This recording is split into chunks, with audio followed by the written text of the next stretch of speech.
How's it going? And welcome back to another episode of Mood for Feud. I'm your host Katya, and today I am in the mood to get into the very lengthy, very on again, off again relationship between Cardi B and Offset. Remember, if you do enjoy the show and would like to support it, then you can leave a rating, you can leave a comment on Spotify, written review on Apple Podcasts, and you can follow the show so you never miss an episode. I'm also on socials at Mood for Feud, and I'm always looking to chat pop culture, so send me a message there. I do also want to give a shout out to Nev for requesting this week's episode. I had a lot of fun looking into it, and remember that you can also send me requests for episodes and stuff. I've pretty much finalized my calendar for the rest of the year, but you know, next year I'll be wanting suggestions for upcoming episodes, so just don't be shy. Let me know all of your thoughts and opinions. Now, I'm really excited to get into this one because I love Cardi B, big Cardi B fan. I think she has such an addictive personality is how I would describe it. I love the way that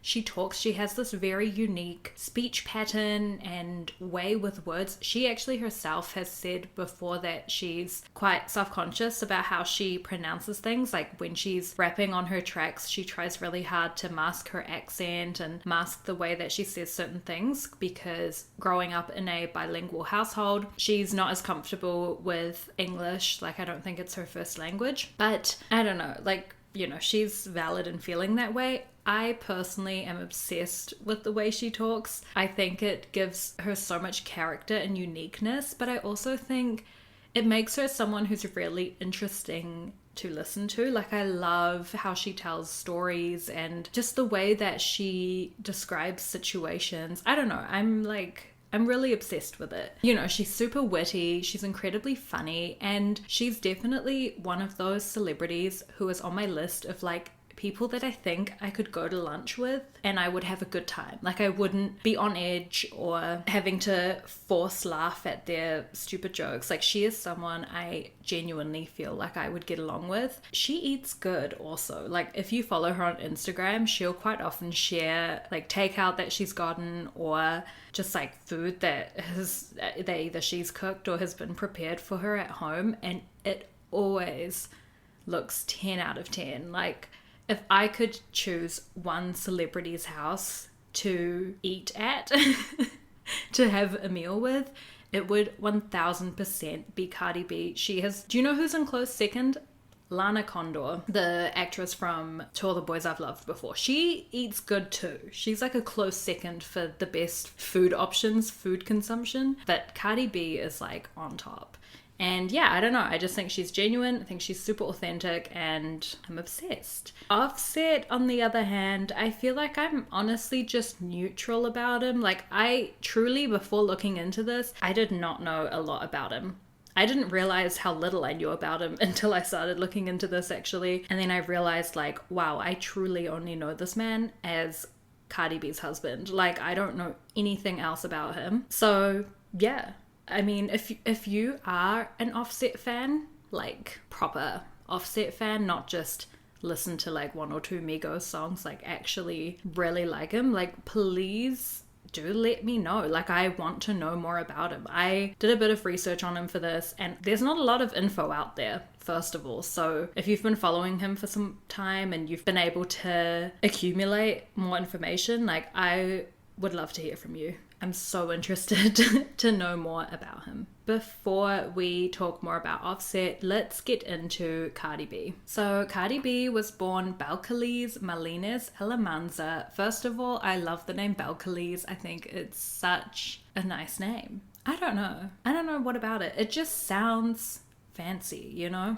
She was born October 11th, 1992, and this makes her a Libra, and she was born in the Bronx in New York City, and her mom Clara is from Trinidad and Tobago, and then her dad Carlos is from the Dominican Republic. And so she grew up in quite a multicultural home. She grew up with her dad, you know, speaking a lot of Spanish to her, so I think she is fluent in Spanish. I feel like there's a couple other languages that she can speak as well, but she's fluent in English and Spanish. Yeah, she grew up in a super multicultural home. She grew up in like what seemed like quite a big close family. Like, I think she had a lot of her grandparents, aunties, uncles and stuff living in the same neighborhood as her. And so she's described that growing up, she had a lot of family support. Like, that was kind of the environment that she lived in. Everyone was super close, her cousins, her siblings, like everyone all in the same area together. Her dad was like in and out of the picture at times. Like, I think he would, you know, be absent for a couple of years and then come back. So I don't really know what was going on there. He did work as a cab driver, and then her mum worked as a cashier. She has a younger sister named Hennessy, who is also like a public figure now. She, you know, she's an influencer on social media, and obviously her and Cardi do a lot of content together as well. And she attended William H. Taft High School in the Bronx. She apparently, like, she described she wasn't necessarily super academic. She often found school quite boring. She did also say that quite often she would get kicked out of class for being disruptive. You know, she's got quite a big, loud personality. And she says that sometimes she'd get carried away. She'd just like look at the teacher and that'd just be like pointing at the door. And she's like, yeah, okay, yeah. I'm seeing myself out now. But she did say that a lot of her teachers really liked her, and when she left school, a lot of them, you know, were quite emotional about not being able to see her every day anymore. And I think that really speaks to her character. Like, she does come across as an incredibly likable person, which is something that I've obviously picked up on as well. Yeah, I don't know, to me it just like completely makes sense, the fact that her teachers would have, you know, sent her out for disruption but also had a soft spot for her, I feel like. And she did say that while she was at high school, she did love music and rap and singing, and, you know, it was always like a bit of a dream career for her to pursue music full time. However, at 16 she did drop out of high school and then took a job working at a supermarket, and then later worked as a cashier like her mum at a grocery store, and she was able to save up quite a bit of money doing so. Now, Cardi has openly discussed that she did grow up in poverty. Like, her family, you know, struggled to support them financially, and I think this could have potentially been part of her decision to drop out of school. I mean, she did say that she didn't enjoy it, but it does make sense to me that she would drop out and start working to earn money, particularly if her family was in a difficult financial situation. And, you know, as I mentioned, her dad was like coming and going, so that was probably an unreliable source of income as well. Yeah, she just kind of said like her parents were good people, but she grew up in a bad society. So it's like the environment she was in was tough, not her parents. I will say though, she has described that her mother could at times be physically violent with her, and that her mum was also incredibly strict and incredibly protective and really doing her best to like keep Cardi on lockdown. And, you know, part of that is definitely because of the environment that they're growing up in. There's obviously a high rate of gang presence and crime and such in South Bronx. But yeah, she's just kind of described that because of their surroundings, it just like meant that her mum was incredibly strict. She says, quote, "I think she didn't want me to grow up so fast because the kids around my neighborhood grew up fast. You need to understand, the kids around me were sucking dick at 11 years old. That's why my mum was always scared. There was teen pregnancy all around us. She was just being a mum." And I will say it's incredibly impressive of her to have that kind of broader outlook on the fact that her mum was physically abusive towards her, and kind of understanding like the wider context that they were operating in, not excusing the behavior. Obviously, like, it's not okay to be violent, especially not to your kids, but I thought it like gave a good indication of how attuned she is and how like clocked in she is. Like, she's really clued in. Now, when Cardi B turns 18, she does have a big fight with her sister Hennessy, and her mum actually kicks her out of the family home and says like, "You're 18 now, like, get going." This meant because she obviously didn't have enough money to like support herself by herself, and she also didn't have her own apartment or anything. She moved in with her boyfriend, who was also incredibly abusive to her, which is so sad. But she really just felt like she didn't have a choice. Like, she kind of had to move in with him because there was no one else. So it's really sad. She's definitely been through some shit, like, I think I can confidently say. And she said when she got kicked out of home, that's also when reality hit. You know, she has bills to pay, she has to find shelter, food, like, she has to make her own way in this life. And so her interests of, you know, music and singing and pursuing rap just kind of suddenly felt super childish and high school and like unrealistic. And her main focus was like, I have to pay my bills, I have to make money, I have to survive. And so she kind of just put all of that onto the back burner and didn't really consider pursuing it anymore, because she didn't feel like she was in a situation where she could. When she's 19, she's still working at the grocery store as a cashier clerk, but she actually gets let go from there. I'm not entirely sure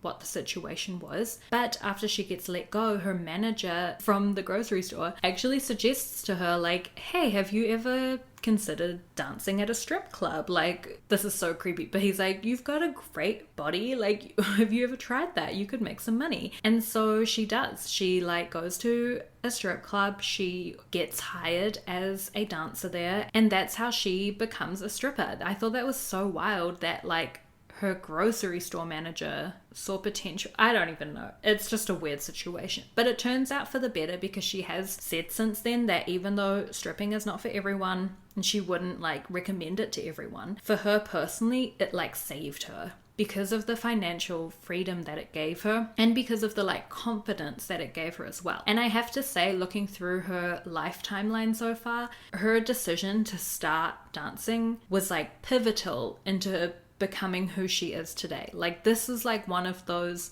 moments where you can like trace back all of her success to this decision to start dancing. Like, it's crazy. So for starters, obviously it gave her a lot more money than she was making working at the grocery store.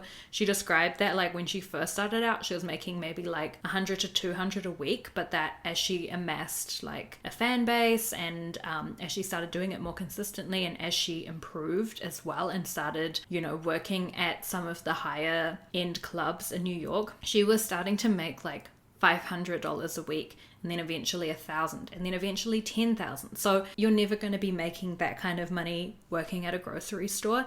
And obviously with that financial freedom, it meant that she didn't have to rely on her abusive boyfriend for a home anymore. So she could leave him, she could leave that situation, which is amazing. And she said it also really gave her a drive to like earn more, make more money. And then suddenly with having this like excess money, it means that she is also able to take that and invest in herself further, whether that be like a music career or into, you know, her body as well, which is obviously an important part of her work.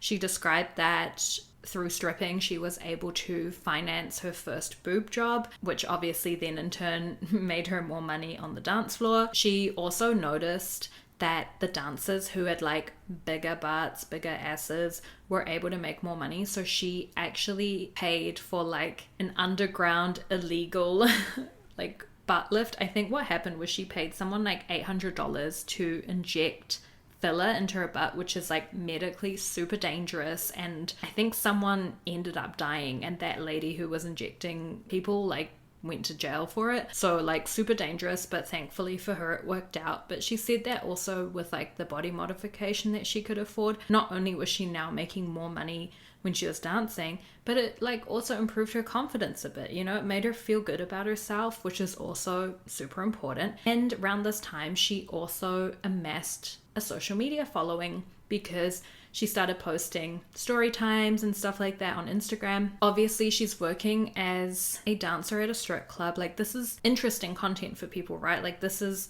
the type of content that most people won't be able to experience for themselves firsthand. And there is like a fascination with this line of work that people have. Yeah, people started to follow her. They liked her personality. They liked how outgoing she was. She also had interesting stories to tell from her time dancing in the club. And this is also when she starts going by her stage name Cardi B, because before that she had her Instagram handle as Bacardi. She quite likes Bacardi, but also it like kind of fits in with her sister being called Hennessy. She's Bacardi. But apparently Instagram kept like taking down her account for like copyright, legal reasons, because she's obviously not affiliated with Bacardi rum in any way. And so she just switched it up a little bit, Cardi B, which meant her account stopped getting taken down. And then the name actually stuck and she actually really identified with it. So she started being known as Cardi B, this dancer from New York who also made funny videos on Instagram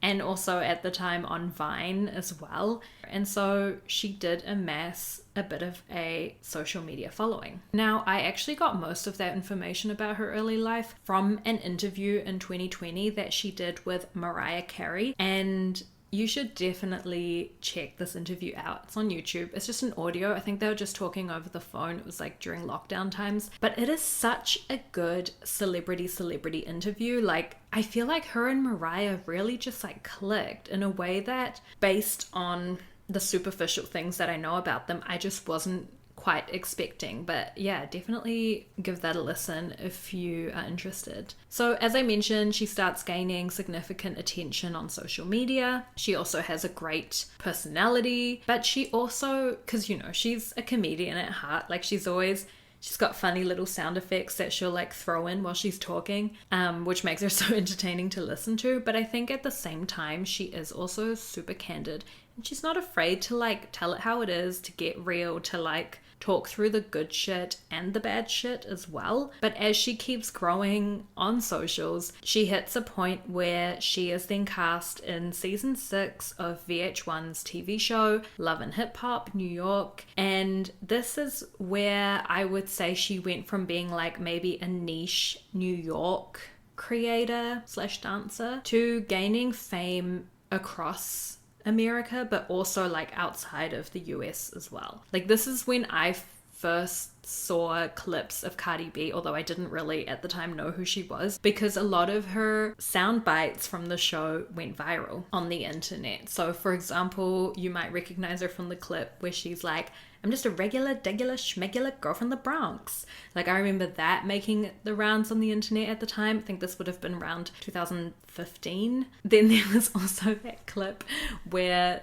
they had like a reunion episode for the season, and her and another girl on the show were like fighting over some guy, and Cardi just like takes her shoe off and like freaking throws it at this girl, which is not okay, FYI, but like it is I don't want to say iconic. It's not okay. But like, it was a moment. Okay, that's all I'll say.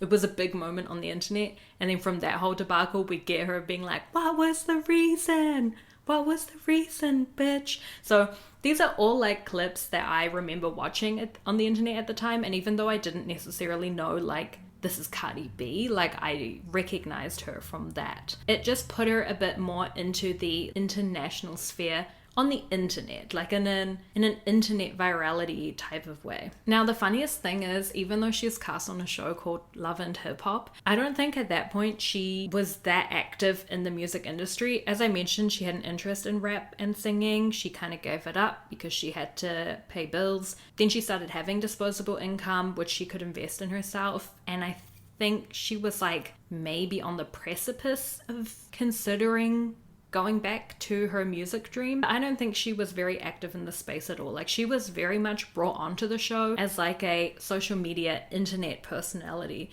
compared to some of the other members on the show who are like DJs or rap artists or people like actively pursuing a music career. But the crazy thing is, because I watched, a lot of her clips from season 6, especially her first season, I'll post some on Instagram. Even when she's just talking like how I am talking to you right now, she is like rapping.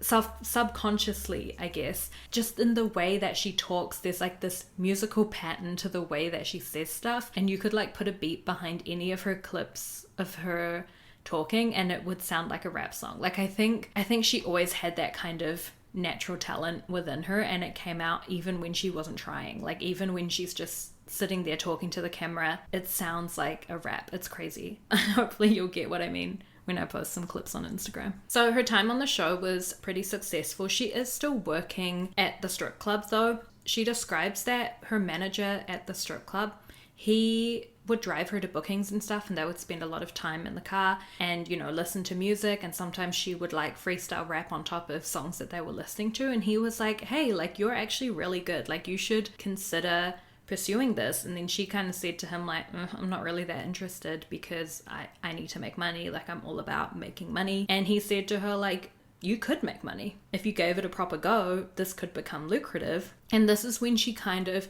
shifts her priorities from dancing to thinking, okay, you know what? I might actually give this music thing a good go. I think her manager was also a recording producer or something like that, because they end up in the studio together and they record a song, and she kind of thinks like, okay, like this thing could be, you know, this thing could really work.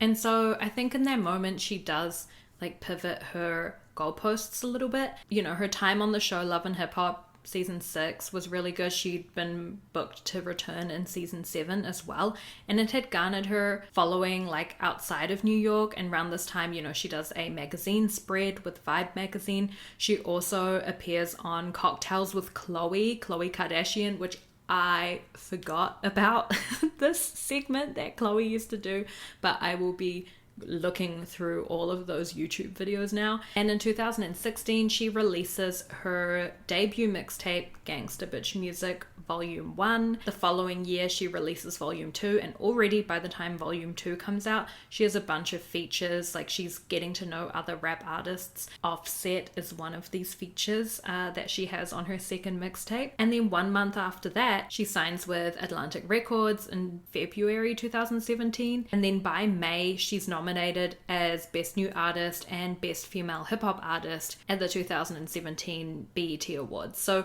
I feel like there was quite a quick trajectory from her being on the show, you know, having that conversation with her manager, deciding to give this music thing a go, and then the very next year she's like at the BET Awards. And then in June 2017, that is when she releases Bodak Yellow, which is of course her breakthrough single. This is when like she essentially became a name that people recognized, and you know, suddenly I'm putting 2 and 2 together that the like, what was the reason bitch girl is the same girl who sings Bodak Yellow. Like, all the dots are connecting. Yeah, she becomes incredibly famous off of this song. It does incredibly well in the charts, goes to number 1 on the Billboard Hot 100.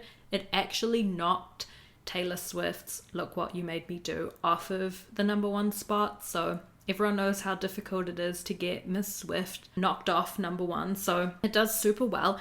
She receives Grammy nominations for it. The song goes diamond. She becomes the like first Dominican artist who reached that number 1 spot on the chart. It was a big moment. It's a great song also. I think it really combines the best parts of her. Like, there's some funny lyrics in it. There's also like a lot of sass and attitude, and her personality. We get some of those like sound effects that she makes when she talks coming through as well. But at the same time, the song is incredibly candid. She talks about being a dancer at a strip club. You know, she's got the line, "You in the club just to party, I'm there, I get paid a fee. Got a bag and fix my teeth, hope you hoes know it ain't cheap. And I pay my mama's bills, I ain't got no time to chill." So she's very like open about cosmetic procedures, about working as a stripper, about supporting her mom. So it makes sense to me why this song took off so much. Now, if you asked Blac Chyna, she would tell you that she is in fact the reason why this song took off in the way it did. And maybe she is, I'm not entirely sure. It's so hard to trace when something gets famous, like trace back to the origins of it. But Blac Chyna did post an Instagram live video where she was playing this song in the background, and it was right when her and Rob Kardashian were like in the middle of a massive Instagram beef. I don't know, maybe people discovered the song through her, but I don't know. I think it was just a good song. And then in 2018 she releases Invasion of Privacy, one of my favorite albums of all time. I can listen to that front to back. And again, we get a lot of songs that are just like fun, flirty, whatever, but we also get some that are real. Like Get Up 10, I think, details a lot about, you know, her life and her upbringing and how she got to where she is today. In 2020, she released what I'm pretty sure is the song of the decade. And I feel confident saying that, and we're not even halfway through the decade, but you know, WAP come on, like name a song that's made more cultural impact than WAP. That was all we were talking about for pretty much all of 2020. And another thing that I really do enjoy about her is the fact that she is quite political, and she's like super outspoken in her political views as well. She's incredibly clued on when it comes to American politics, and she said before that she, you know, has a good interest in this subject. And in a 2022 interview with David Letterman, she did say, "I don't really put a lot of political things in my music, but I use the fuck out of my platform. And I have used my platform even when I was a dancer, because you might think that people are not looking, but they are." All in all, I really vibe with her. I think she's an incredible person. Is she a little rough around the edges? Yes, like even on Love and Hip Hop, you know, like she threw a shoe at someone.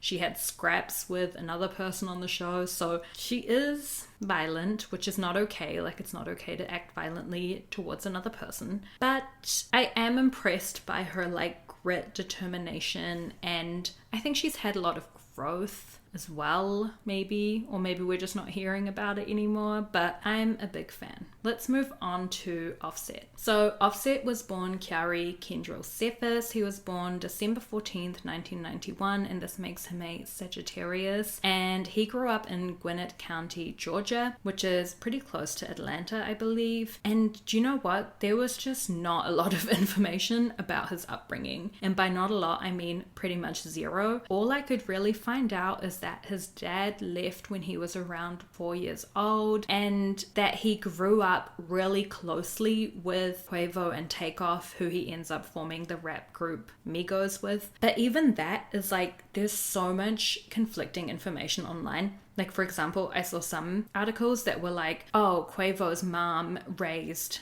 Offset, Quavo, and Takeoff all in her house. I saw another article saying that it was actually Takeoff's mom that raised Quavo, Offset, and Takeoff. Then I saw an article saying that Offset wasn't raised together with Quavo and Takeoff, that he was just a classmate. Then I saw another article saying that Offset was Quavo's cousin, and that's how they know one another. Then I saw another article saying they actually aren't blood relatives. But anyway, all that to say, there's a lot of misconception, misinformation floating around. I think the safest thing to assume is that Offset, Quavo, and Takeoff grew up very close, regardless of where exactly they were living and who exactly was looking after them. He has spoken about the fact that it was quite difficult to grow up without his dad in the picture. He said, "Growing up, it affected me a lot. That's why I think I was running around doing so much. I didn't really have no father guidance. Without that, and then you've got the streets. You let the streets guide you. Your mama becomes the person you hide from. You hide everything."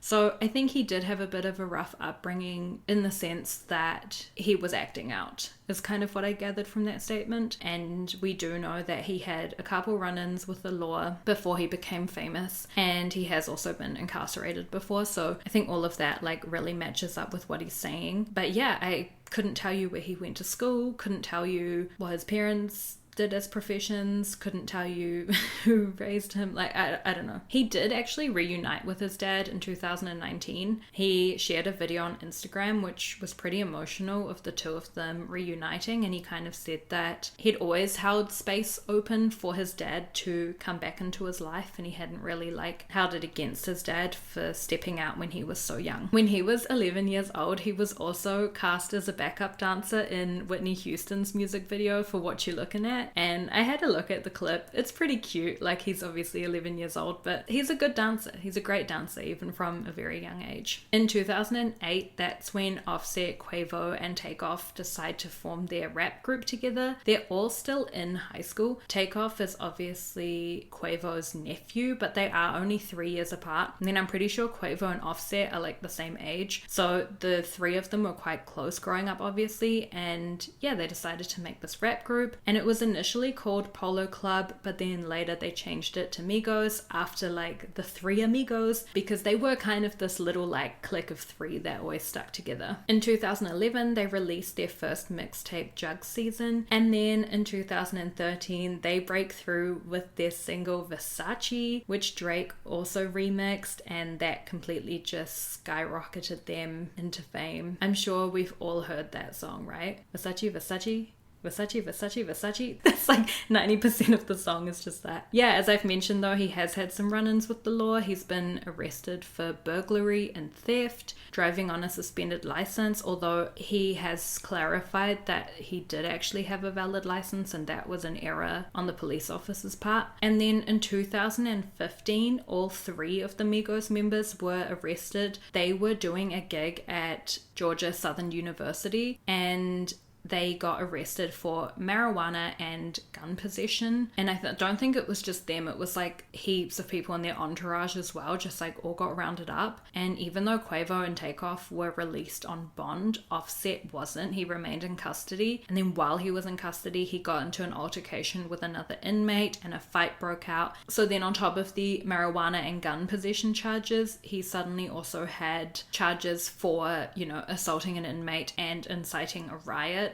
At the end of this, he did take a plea deal, which then dropped the gun and drug charges, and this meant that he served a 5-year probation charge, and I think he had to pay a fine to the court as well. So yeah, complicated relationship with the law to say the least. Now, Migos have also collaborated with a lot of other rappers, obviously. 21 Savage, Drake, Nicki Minaj, obviously Cardi B as well. But they have also done pop collabs with like Justin Bieber and Katy Perry. So from 2013, when they released Versace, I feel like they just got even more and more famous. And even though I definitely don't like listen to Migos, I will say they are that kind of group where it's like you don't have to actively seek out their music to know their music. And I think that just goes to show how like much their songs always blow up and pop off, For example, in 2016, they came out with Bad and Bougie, which that song was played at every single party that I went to for that entire year and the following 2 to 3 years after that as well. And then in 2018, they came out with Stir Fry and Walk It Talk It. Like, I would be very surprised if you hadn't heard a single one of their songs before, Like, they do have music that gets incredibly popular. The group members in Migos did also do solo projects on the side, and then in 2022 there was like rumors that the group was splitting because Offset sleeps with Saweetie, who was Quavo's ex-girlfriend, and Quavo was understandably quite upset about this. It definitely causes like a rift in the group. As I mentioned, Quavo and Takeoff are related. Takeoff is Quavo's nephew, and so they kind of start splitting off into their own thing. They form a rap duo called Unc and Few, like, riffing off of their family relationship. And Cardi B and Offset at the time like unfollow Quavo and Takeoff as well. So there's definitely like a rift in the group. People are speculating that they're gonna like break up officially. And then in November 2022, that's when Takeoff is very tragically shot and killed while he's at a party with Quavo. Apparently an argument broke out and the gunman, was firing shots, and police have said since that Takeoff was essentially like an innocent bystander. So it was really like a wrong place, wrong time type situation, which is incredibly devastating. It is so sad when people lose their lives like that, like especially someone like Takeoff. He had so much still going for him. I think he was like 28 at the time, so incredibly young. It was such a sad event, and it's just like made even more sad by the fact that Migos were beefing, like these are men that grew up together, that were essentially all family to one another. And yeah, I don't know, it's just incredibly sad to think that like Offset never got a chance to make things right, or to mend the relationship there. So it was incredibly devastating, and Cardi B has recalled that the night that Offset got the phone call basically saying like Takeoff has passed away, he completely like broke down and was screaming and in so much pain. So, and probably part of that would have been the fact that they ended their things on like not great terms. Yeah, super sad. But obviously because of that as well, like Migos will never like be Migos again. So yeah, it's bittersweet listening to their music now. Like, even though they put out a lot of bangers, it's like doesn't hit the same anymore when you when you think about it like that. Okay, let's get into Offset and Cardi B's relationship. This is so messy. This is like, dare I say, messier than Khloe and Tristan. You know, Tristan and Offset would probably get along great. Have those two met? Because like they should. They would be tight. They are like the same person. Yeah, I guess if I had to like summarize this relationship with a clip, no one's gonna know this is way too niche, but there's this part in Modern Family where Dylan's character is describing his relationship with Hailey, and he's like, we were together, then we were apart, then we were together, then we were apart. And like that is literally Cardi B and Offset like in a nutshell. And I could end the episode there, because like truly these two break up and get back together, like it's crazy. So they first meet in 2016. Cardi has said that they met at an industry event. She never really like clarified which one. And apparently Offset was like very interested, very pursuant. And so, you know, like they definitely had a spark. They had a vibe going. That same year, Offset also features on her song Lick, which is on her second mixtape, and they film a music video for this as well. They're getting pretty close, you know, things seem pretty steamy, pretty flirty. I also think this music video might be sponsored by Bailey's. Let me know what you think. There's like 8 different shots of a bottle of Bailey's. So good for her, get that bag. And then in 2017 is when they have their first public date, and Offset takes her to the Super Bowl. He says that he wanted to take her like not on like some boring dinner date, like he wanted to make it memorable. He wanted to like go all out for her. And Cardi recalls that before she went on the date with him, obviously knowing that like paparazzi were going to see them, you know, like the world was going to find out that they are dating, she asked her publicist to like basically check in with Offset's intentions. She recalls, I told my publicist to tell him because I was very shy. Listen, if we're going to go on a public date together, you cannot make me look like a dumbass after this. Which, that's so valid for her to be considering and thinking about, especially 2017, like, you know, she's released Bodak Yellow, like she's making a name for herself, and she's like, don't you dare embarrass me, bitch. Like, if you're gonna date me publicly, like, you need to be so for real. And Offset assures her publicist, like, no, like, I truly like her so much, like I would never embarrass her. Yeah, so they go on this date together, they get along really well. Cardi B has also said that their early stages of their relationship were very like, you know, they were both playing a lot of games, they didn't really trust one another, and you can kind of see this like hot and cold tension in the early days, because, you know, one minute she's like posting a photo of him on Valentine's Day with like kissy face emojis, and then the next she's like in an interview denying that they're even dating, and then in the next she's like posting more pics of them, and then she's saying she's single. So there's a lot of like back and forth. And she did also say like they weren't fully trusting one another. They were doing a lot of that early relationship mind games where,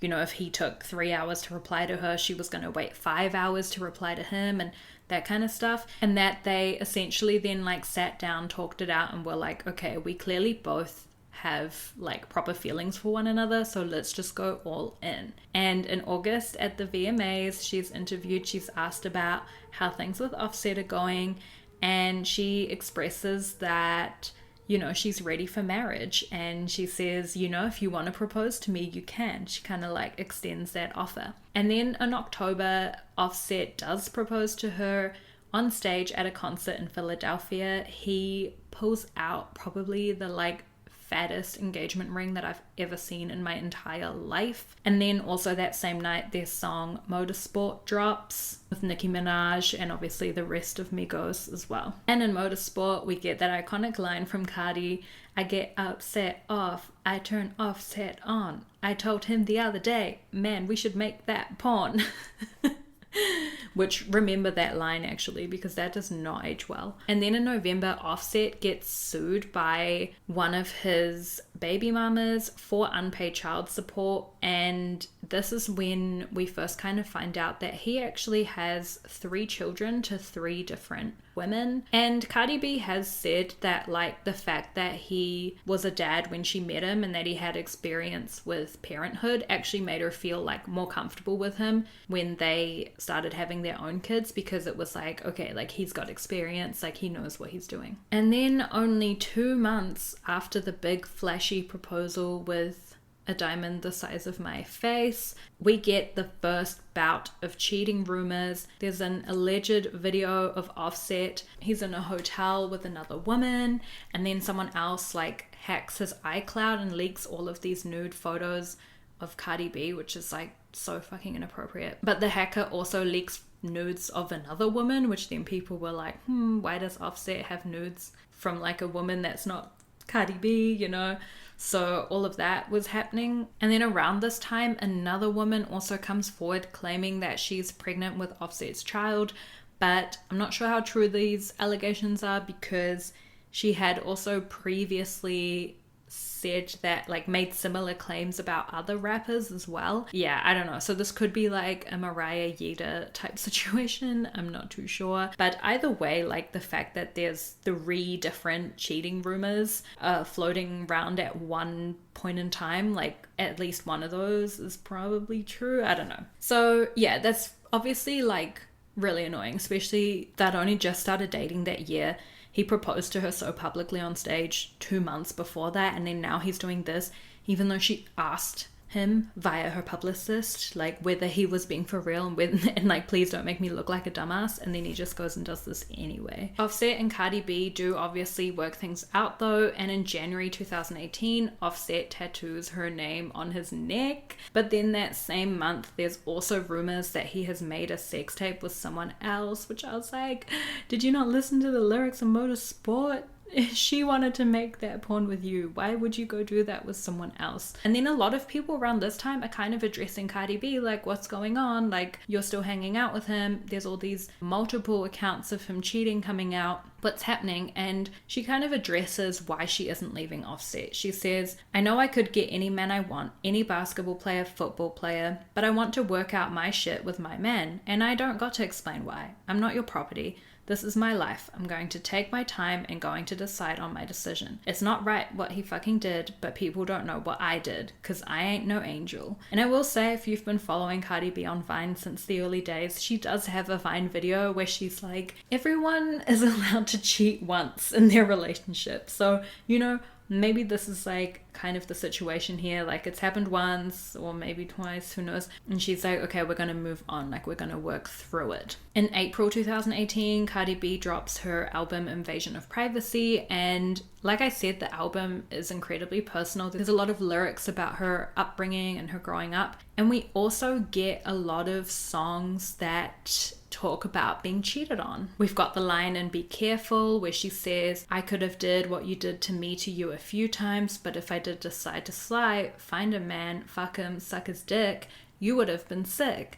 But that's not my MO, I'm not that type of bitch, and karma for you is gonna be who you end up with. We also get the song Through Your Phone, which details like going through your partner's phone and finding messages or finding evidence of cheating in there. So stuff like never come forward and like openly discussed it. I feel like her album kind of does that. Do you know what I mean? That same month, Cardi B goes on SNL to perform Be Careful, and this is when we get the super iconic pregnancy reveal. That managed to keep her pregnancy under wraps fairly well in the public eye. And she went on SNL, she's performing her song. The like camera slowly pans out and they shine this like spotlight on her pregnant belly, and it was such a cool moment. I feel like it definitely broke the internet. It was super iconic. And then in June that year, Offset is doing an interview and he refers to Cardi as his wife, and everyone's like, wife? Like, what? You guys, what? When did this happen? And that's when TMZ finds their marriage certificate, and these two actually got married in September 2017. So like before he even proposed to her on stage at the concert, they'd actually already married. Cardi confirmed the marriage certificate on Twitter, saying, one morning in September, we woke up and decided to get married. I said I do, with no dress, no makeup, and no ring. At least you can stop saying I had a baby out of wedlock. And I am kind of happy that they managed to have like a nice private ceremony, but then they still had their public moment with the proposal, so I feel like they went about this in a good way. In July 2018, their daughter Culture is born, and then in August we get some rumors coming out that Cardi B jumped a girl at a strip club because she thought that Offset had cheated on her with this girl. There's actually more than one rumor like this, which is disturbing, saying, rumors of girls coming forward being like, Cardi like jumped me because she thought I was sleeping with Offset. And I will say, I really truly hate when women like direct anger and stuff only at the other woman, but then will continue to like have a relationship with a guy who's like doing the cheating, but goes and like has fights and scraps and shit with the girl. Unfortunately, this rumor like isn't that far-fetched, because actually on Love and Hip Hop, which like a lot of people are like, that whole show is scripted, but we do see her like scrapping with another girl at a club because they're like both pursuing the same guy. It's not good behavior, okay? So Cardi doesn't really say anything about it. A lot of people are saying it's fake news. However, in September, Nicki Minaj weighs in, basically like saying that she heard it's true. She says, quote, "You're getting girls beat up because of what your man's doing? Who are you angry at, sweetheart? You got these women crying and scared to leave their house. This is not about Offset. There are women out here running hurt, running wild. There's a reason why she's doing these things." So, I don't know, Nicki seems to think the rumors are true. Now, in October, Cardi is actually charged with assault and reckless endangerment because she's accused of attacking 2 bartenders at a strip club, again, thinking that one of them had slept with Offset. And then one of the bartenders also claims that Cardi B has like attacked her on a separate night as well, and has also been threatening her. Now, Cardi B is still denying everything, and Offset's lawyer is like coming out with statements being like, Cardi and Offset are obsessed with one another, like everything's good, like they're doing some damage control. And then in December 2018, there are more cheating rumors from Offset, and I feel like at this point, like every single cheating rumor that surfaces is always like alleged, and there's no like hardcore evidence. It's not like with Tristan where there's a bunch of videos coming out or like people making long ass stories about it, but like this is the 4th time in the space of a year, I hate this man. This time the rumors are coming from a New York City content creator. She is beefing with her ex-best friend, who is a rapper named Cuban Doll. And so to get back at her ex-best friend, what she does is she leaks text messages between Cuban Doll and Offset, trying to like schedule a threesome between her ex-best friend and Offset. And she is exposing, like she is posting these screenshots. She is tagging Offset, Cuban Doll, and Cardi B. Like in one of them, she's like, Cardi B, look, Offset was texting this person. Like she's going full narc, even though she's like implicating herself in it as well, because she also uploads like screenshots of her and her friend FaceTiming Offset to try organize the threesome. And there's just a lot of evidence coming from this girl. The text messages give me the ick because Offset texts like a loser. Like I'll post a screenshot. It's just so crazy.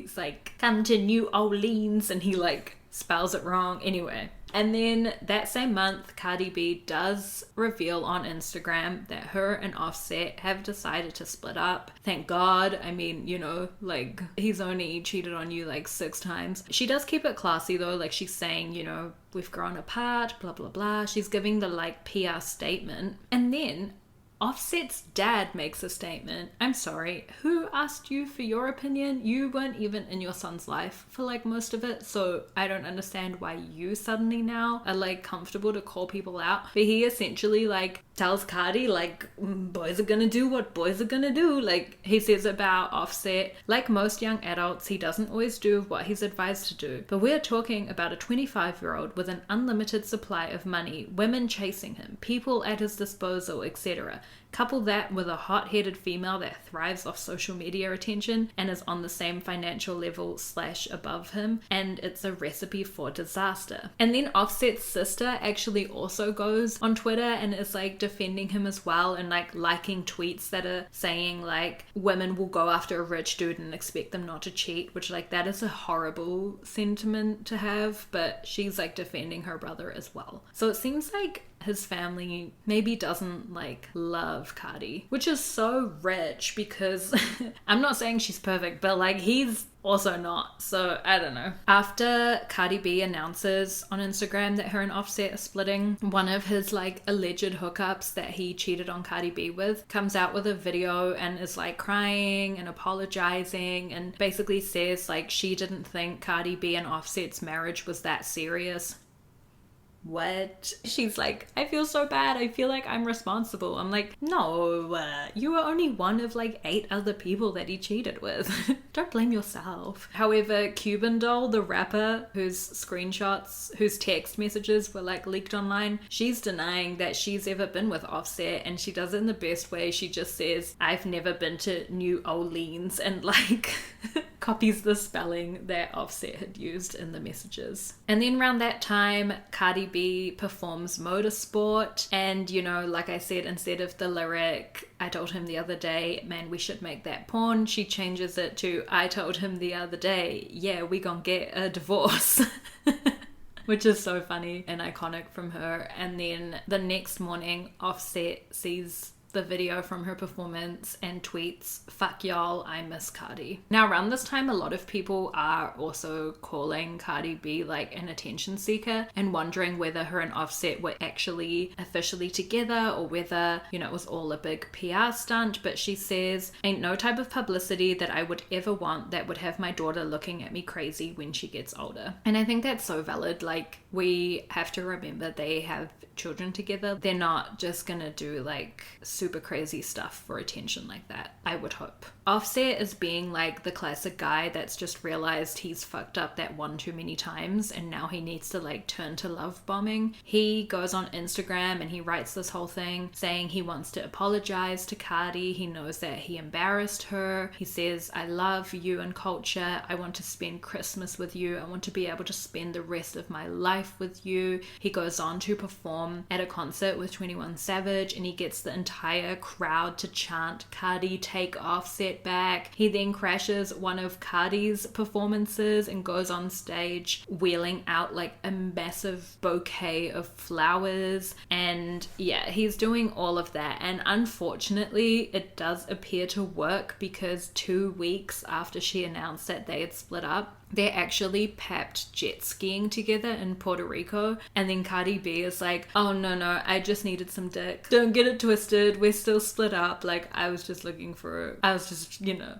Oh my god. See what I mean? She's always so authentic. In 2019, her and Offset do work things out. She says her and Offset had a lot of conversations. She says they prayed together. They like brought priests in to pray with them as well. Like, they decided to work their shit out, and she basically tells him like, I need monogamy, like I can't do this thing with you running around, and she tells him she'll beat his ass if he ever cheats on her again.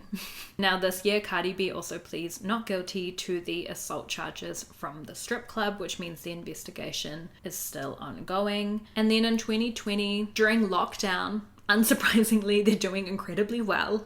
Offset can't go anywhere, so, you know, things are good. However, after that, she does do some interviews where she's saying, like, they've got a very dramatic relationship. There's a lot of passion and love, but there's also a lot of, like, emotion. I completely understand, I think, what she is saying here, because, and this is, like, the classic issue. They are clearly very passionate about each other, and like, look at all the shit he did when he thought that things were ending. Like, those are big acts of love, you know? There's a lot of emotion in their relationship, and I think it goes both ways. Like, there's a lot of love, there's probably a lot of hate, there's probably a lot of anger, there's probably a lot of everything. And I think they're the classic couple who just has like incredibly strong feelings to the point where it's like a bad thing. And then in September 2020, Cardi B files for divorce. She says nothing like crazy happened. It was just a lot of things built up over time. She's just tired. Like, she's tired of arguing with him. She's tired of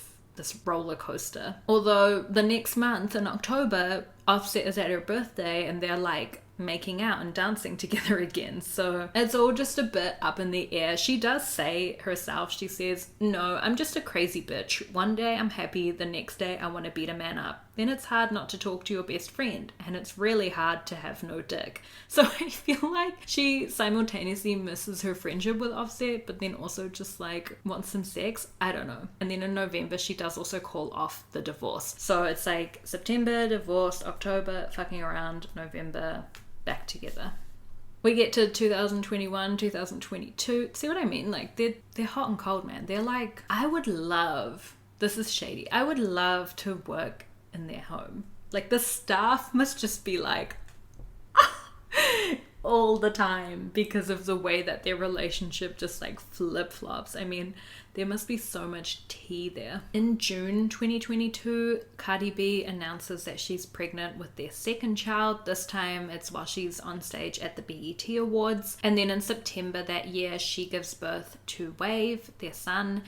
And shortly after this, she also appears in court back for those assault charges. And this time she does plead guilty. She pays fees to the victims, and she also is sentenced to 15 days community service, which I was like, you know, these charges were from 2018. I was like, that's crazy that it took 4 years to settle this when like a guilty plea just got her 15 days community service and some fees, which I feel like the money wouldn't even be an issue for her. So I don't know, I'm surprised this took so long to settle. I mean, she did plead not guilty at the start, but yeah, I just feel like this hung over her, and it was just in the press for like way longer than it needed to be. When the charges were first made, it was in the news. Then her not guilty plea was in the news. Now her guilty plea is in the news. But she does essentially say that she's just matured a lot, she's grown up, and she's like, you know, she's just given birth again, like she wants to move on, she wants to put this behind her, which I think is a good option. And her and Offset seem to be doing really well. Like, she's coming out talking about how great of a dad Offset is and how amazing he's been with the children. Offset is coming out saying how Cardi B's like the person who helped him quit codeine, and they both just seem to have like chilled out a bit. All of that early relationship craziness is like kind of calming down, and you know, maybe they're settling into normality a bit. And 2022, obviously that's also when Takeoff passes away, and again Offset, you know, talks about how much of a support person Cardi B was during this difficult time for him. And yeah, it seems like they're doing really good. They're making music together as well, they're putting out songs, and it just felt like everything was calm again, you know, we'd gotten over it. Then in June 2023, we get more cheating. This time, however, it's allegedly Cardi B doing the cheating. So Offset posts on his Instagram story and then like a couple minutes later deletes it again. But the story said, "My wife fucked a man on my gang, y'all. Man know how I come." Then Cardi posts a video of her singing Keisha Cole, "I Should Have Cheated," and says Offset is just crazy, he's spiraling, and she asks him to please stop acting stupid. This is bizarre to me for like a couple reasons. One, like we've never had Cardi being the one accused of cheating. The situation of them both like going publicly to discuss this when they're seemingly like living together all just strikes me as really odd. The very next month in July, her and Offset released the song Jealousy. So I actually kind of think this is PR, because then later Offset does clarify that Cardi didn't cheat on him and he was just like super lit and like they'd been like arguing and then he just like took to socials. But the timing of it was weird to me. It didn't really like play out the way that these two normally fight. And then for a month later to have a song come out called Jealousy, I was like, this seems like a stunt to me. Now December that year, we do have their like more classic type of cheating rumors popping up. This time it's about Offset again, and once again he's denying it again. So see what I mean? Like that's normally the way things go with them. It's like Offset cheats, he denies, Cardi goes quiet. And so the shit happening in July, I was like, no, that was like fully PR for your song. But let me know what you think. After the December round of rumors of Offset cheating, Cardi B does unfollow him on Instagram, and then she confirms on a Instagram live that she is single. They do, however, celebrate Christmas together with their children, but again, like, that could just be for the kids' sake. And then in 2024 on New Year's Eve, they do hook up again. But Cardi clarifies that they're not back together. She hops on a live and she says, "Was I clubbing with my baby father yesterday? Yes. Did I get dicked down yesterday? Absolutely, baby. Y'all can use your rose on New Year's Eve. I need some dick on New Year's Eve." God, she's so funny. Oh, I just clicked what she meant. The rose is obviously the sex toy. Sorry, I don't know. I didn't really understand when I was writing this out. But yeah, she's saying they're not back together. They need to try have some distance from one another. They do still go out on a date for Valentine's Day. I don't know. Honestly, these two are exhausting. I know I said this whole thing earlier about how much I could be friends with Cardi B and I'd love to go out for lunch with her, but I don't think I could be her close friend, because this whole on again off again shit that she does with Offset, that would drive me nuts. Can you imagine her best friend having to listen to how much of a lying piece of shit Offset is, and then she just goes out for Valentine's Day with him again anyway? It would be so frustrating. Offset buys her all these diamond necklaces for Mother's Day in May. However, in August, Cardi does announce that she's filing for divorce again, and then that same day she announces that she's also pregnant with their third child, saying with every ending comes a new beginning. And I don't know, the sources around Cardi are saying that, she'd been considering this divorce for a while. They've obviously been split for quite some time now, and it wasn't something that she did out of a rash decision. This is something she's thought about for a long time, and she's ready to go through with this time. She's also reportedly seeking full custody of all 3 of their children as well. This is where shit gets crazy. There are rumors that Offset's mum jumped Cardi B while they were at her and Offset's home in Atlanta, while Cardi B was also pregnant. Obviously, I don't know if these are true. I've just seen articles about it. But if it is true, then that is so fucked up. How can you jump a pregnant lady? That is just, I mean, okay, you shouldn't jump anyone, but especially not someone who's pregnant. That is so messed up. I feel like they can't come back from that. How do you recover that? I know that they're filing for divorce or whatever, but we've seen this shit before, but how do you go back to someone who's mom tried to scrap you while you were pregnant? I don't know. I feel like that is last straw type of shit for me personally, although my last straw would have been 6 cheating allegations ago. Cardi and Offset do celebrate Wave's second birthday together, and Offset is obviously also there in September when she gives birth to their third child, but I think that isn't necessarily a sign that they've worked things out. That to me is just a sign of them co-parenting. And Cardi B does also go on Instagram Live and basically airs out that Offset is trying to start a court war with her, and things are turning a bit ugly, it seems. I feel like he's not happy with her filing for divorce. I think he's also not happy with her wanting full custody of their children, and she basically came online and was saying things are getting messy, things are getting ugly. While she is doing this live, Offset hops on, jumps into the comments, and alleges that she fucked someone else while she was pregnant with their child. And then Cardi tweets, "and did."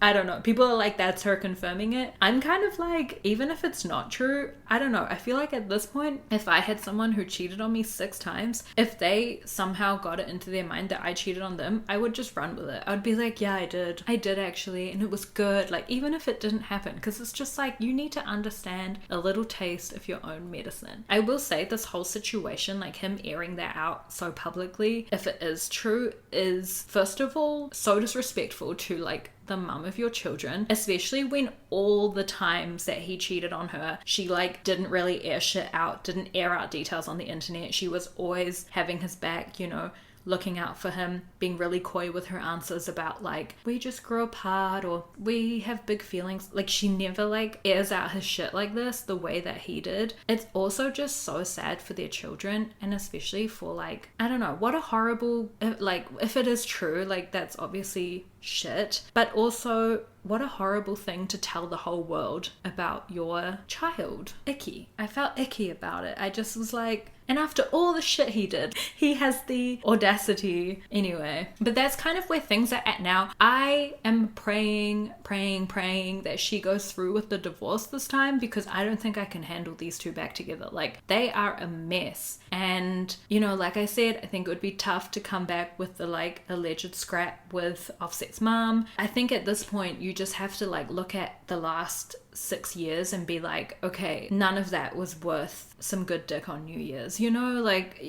come on. I really do hope that she goes through with it. I feel like she can do better and she doesn't need to put up with all of his bullshit. And I also feel like after everything that's happened and where they are now, I feel like their only options are really like an open relationship or divorce. And she's kind of already said to him, I can't do anything that isn't monogamy. Like, I need us to be faithful to one another. And he's like shown time and time again that he can't do that. So they can't do the open relationship route. They really just need to get a divorce. That's my 2 cents on the whole thing. I would love to know what your thoughts are on all of this.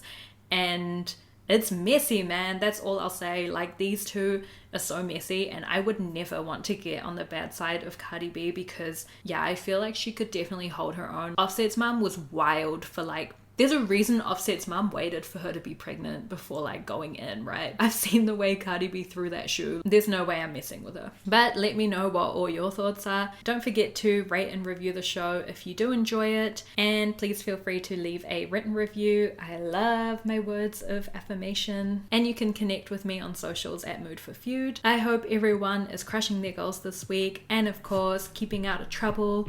Don't get into any feuds, and I will talk to you next week. Bye!